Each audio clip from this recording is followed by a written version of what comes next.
Welcome back to Foresight's MicroVlogCast. I'm Brian Hoverding, tapping in for Mike Trupas.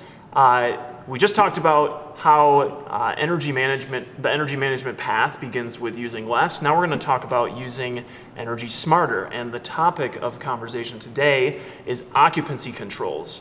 Specifically, we want to talk about how occupancy controls matter to facility operators and how they can be leveraged to use energy smarter. So Ryan, Jim, who wants to jump in here? I'll jump in. Oh, sorry, beats to it. There's a couple different ways to use the occupancy.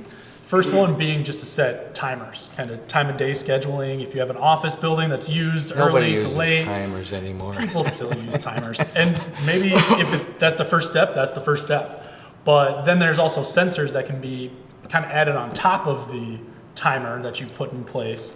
So certain rooms can have their HVAC systems as well as lighting controlled for the occupancy that's in that room. I guess to even dive in more, Jim, if you'd like to talk, you could go into demand control and how that plays into the occupancy. Oh boy, if you have occupancy sensors that know whether someone is in pretty much any room, every room of the building, and that sensor can talk to some central like building automation system, which is also pretty common in medium to larger commercial buildings, then you can say, oh, and by the way, that might be tied into a meter as well, an electric meter. Then you can say, whoa, we're getting up near a point at which we're going to have to pay a lot more for our electricity, and we could start turning some things off for a limited amount of time. And demand control ventilation too. That too. So actually, you touched on it, kind of glossed over. Controlling the lights in a room is nifty. If you know no one is in the room, then the heating and cooling set points can be relaxed so that you use less heating or less cooling. And you don't have to provide outdoor air, which is very costly to heat or cool, to that same room. So different HVAC designs are now leveraging all of those.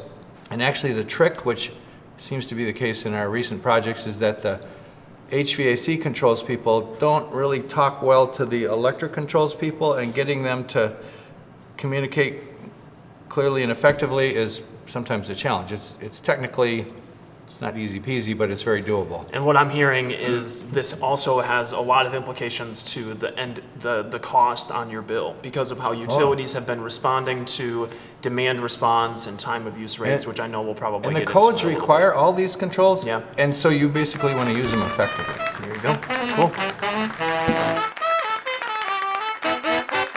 This is what you look at when you talk. You may look at each other. Yes. You look at this camera. Okay. You may not look at your hands. Or you. Or the floor. You need to look here or at each other. All right, sounds good. Great. Such a demanding director. Jeez.